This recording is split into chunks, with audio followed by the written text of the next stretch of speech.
Innal hamdalillah nahmaduhu wa nasta'inuhu wa nastaghfiruh wa na'udzu billahi min shururi anfusina wa min sayyiati a'malina.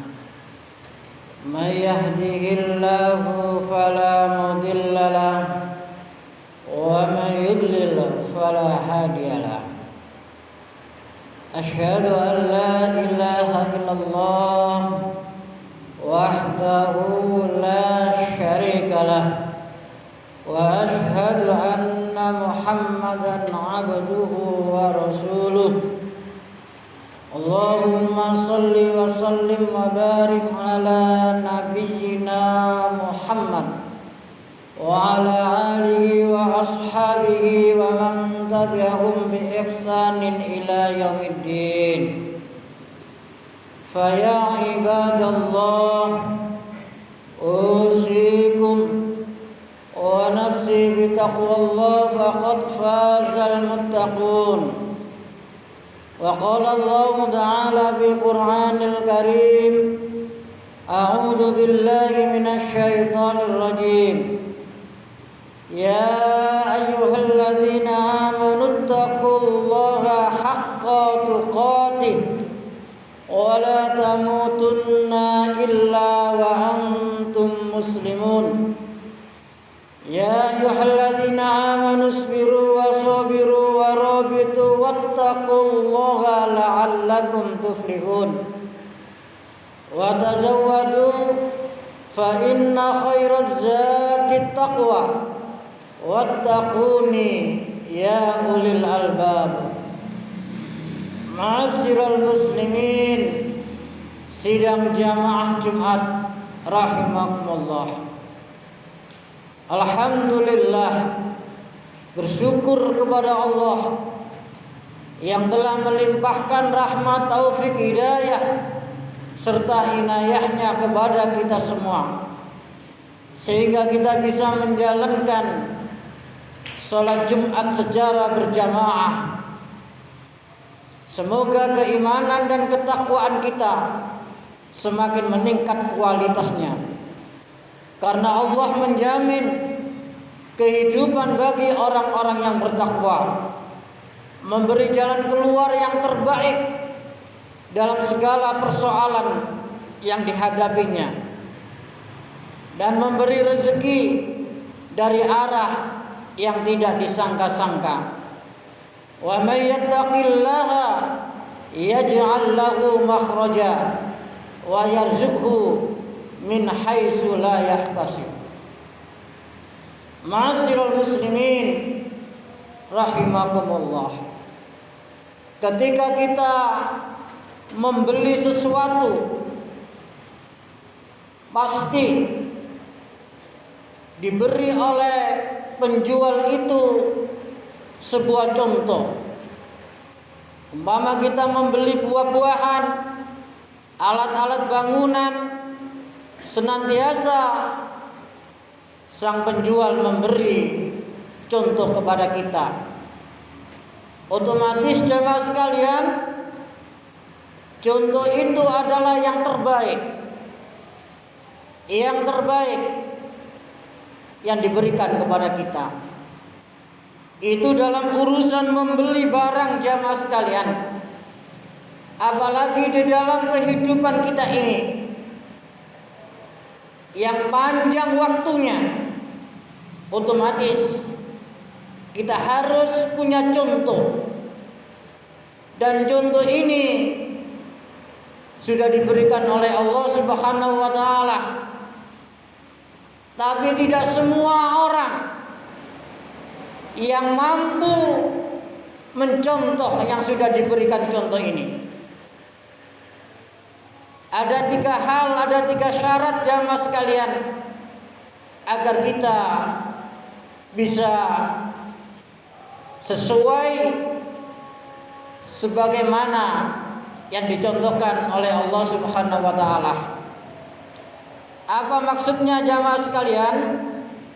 Allah Subhanahu wa taala telah berfirman di dalam Al-Qur'an, Surat Al-Ahzab ayat 21.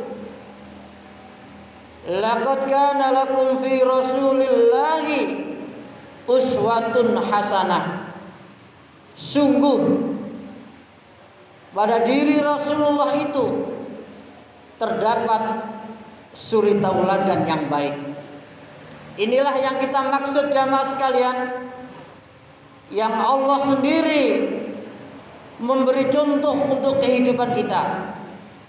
Dari persoalan yang terkecil sampai persoalan yang terbesar. Dari masalah pribadi, berkeluarga, bermasyarakat, berbangsa dan bernegara, Allah memberi contoh, yakni utusannya, Rasulnya yang bernama Nabi Muhammad sallallahu alaihi wasallam. Tapi jamaah sekalian, tidak semua orang yang mampu mencontoh ini. Ada 3 syarat. Semoga 3 syarat ini bisa kita jalani sehingga kita mampu, punya kemampuan untuk mencontoh Nabi Muhammad sallallahu alaihi wasallam. Apa 3 syarat itu jamaah sekalian? Diteruskan di dalam ayatnya itu.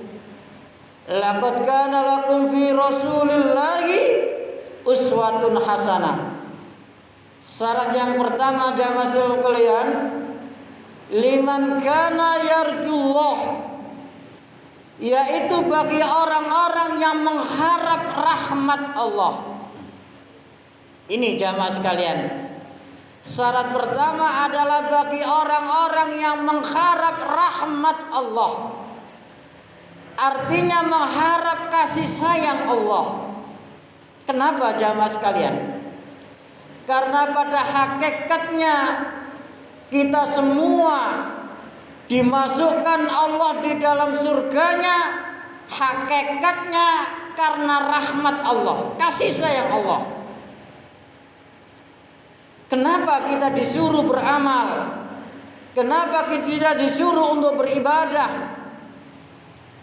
Amalan kita, ibadah kita itu adalah merupakan kewajiban yang harus kita laksanakan, yang diperintahkan oleh Allah dan Rasulnya. Hanya sebagai wasilah, sebagai perantara. Semoga dengan semangat ibadah kita itu Allah memberi rahmat Allah. Allah memberi rahmat kita. Tapi pada hakikatnya seseorang dimasukkan surga itu adalah karena kasih sayang Allah. Karena apa jamaah sekalian? Kata orang Jawa, sangat-sangat tidak nyucuk kalau hanya karena amalan seseorang itu lalu seseorang itu diberi hadiah oleh Allah surga. Walaupun seseorang itu mulai kecil sampai meninggal ibadah tidak pernah dosa. Tidak ada apa-apanya dengan surga oleh Allah Subhanahu wa taala. Oleh karena itu kembali lagi karena rahmat Allah, karena kasih sayang Allah. Oleh karena itu banyak kisah jamaah sekalian yang akhirnya kejadian itu seseorang itu dimasukkan oleh Allah dalam surganya karena rahmat Allah. Apa contohnya jamaah sekalian? Dalam sebuah riwayat dikisahkan jamaah sekalian, ada seseorang yang sampai pernah membunuh 100 orang. Setelah itu dia menyesal. Dia ingin bertobat. Dia ingin betul-betul mengharapkan rahmat Allah. Akhirnya dengan kesungguhannya itu jamaah sekalian, akhirnya Allah memberi rahmatnya yang pada akhirnya orang ini wafat dalam keadaan husnul khotimah, yang pada akhirnya akan dimasukkan oleh Allah dalam surganya. Lalu ada contoh lagi, dalam sebuah riwayat digambarkan, diceritakan, dikisahkan ada wanita yang nakal. Tapi ketika dia berjalan di sebuah lembah melihat ada anjing yang kehausan, jamaah sekalian. Akhirnya rasa kasih sayangnya muncul, rasa rahmatnya muncul. Akhirnya dengan susah payah terompahnya sepatunya dikeluarkan, mengambil air untuk memberi minum seekor anjing ini. Gara-gara itu jamaah sekalian, akhirnya rahmat Allah turun. Si wanita ini nanti akan dimasukkan dalam surga. Itulah contoh-contoh jamaah sekalian yang intinya hakikatnya adalah seseorang dimasukkan surga itu karena rahmat dan kasih sayang Allah Subhanahu wa taala. Semoga kita semua mendapat rahmat dari Allah Subhanahu wa taala. Dan nanti ketika di madang mahsyar mendapat syafaat dari Rasulullah sallallahu alaihi wasallam. Amin ya rabbal alamin. Lalu yang kedua jamaah sekalian, liman kana yarjullah, syarat yang kedua adalah wal yaumal akhir. Orang itu bisa mencontoh kehidupan Rasulullah. Syarat kedua adalah wal yaumal akhir, yaitu orang itu yakin adanya hari akhir. Kalau masih tidak percaya atau bahkan ragu-ragu, mustahil mampu mencontoh kehidupan Rasulullah. Lah, keyakinan hari akhir inilah jamaah sekalian harus kita pupuk, kita mantapkan bahwasanya semua orang itu, baik itu Islam maupun kafir, pasti menjalani 5 tahap kehidupan. Yang pertama, kehidupan di alam roh, yang kita semua sudah berjanji, seluruh manusia sudah berjanji. Ketika di alam roh ditanya oleh Allah Subhanahu wa taala, alastu birabbikum? Semua roh itu menjawab, qalu bala syahidna. Iya ya Allah, aku saksi, aku menyaksikan Engkau sebagai Rabb, sebagai Tuhanku. Lalu tahap kedua, ketika seseorang itu hidup di alam kandungan yang sekitar 9 bulan. Lalu tahap ketiga, ketika kita semua hidup di alam dunia ini, alam yang ketiga, yang kata Rasulullah, umatku usianya rata-rata antara 60 sampai 70 tahun saja. Tahap ketiga ini. Lalu kita akan menjalani kehidupan lagi di alam kubur atau alam barzah sampai menunggu kehidupan yang terakhir, yang kelima, yakni di alam akhirat kelak. Semua orang, semua kita akan menjalani 5 tahap kehidupan ini. Di alam roh, alam kandungan, alam barzah, alam dunia, alam barzah, lalu di alam akhirat. Dan ketika seseorang itu yakin akan kehidupan ini, bisa mengambil iktibar, bisa mengambil pelajaran, inilah syarat yang kedua, dia itu nanti mampu mencontoh kehidupan Rasulullah sallallahu alaihi wasallam.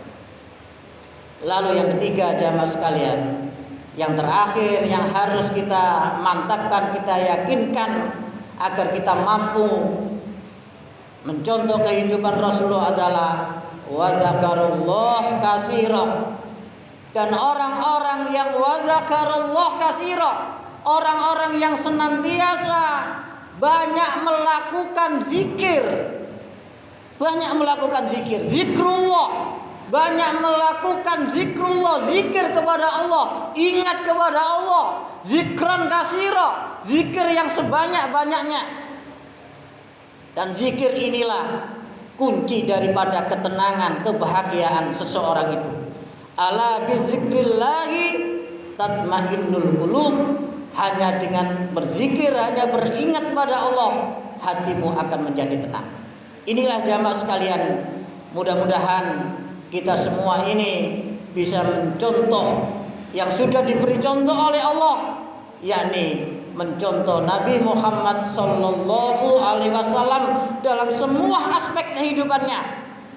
Tapi tentunya syaratnya harus kita pupuk, harus kita mantapkan, yakni liman kana yarjullah wal yaumal akhir wa zakarallaha katsira. Aqulu qouli hadza fastaghfiru innahu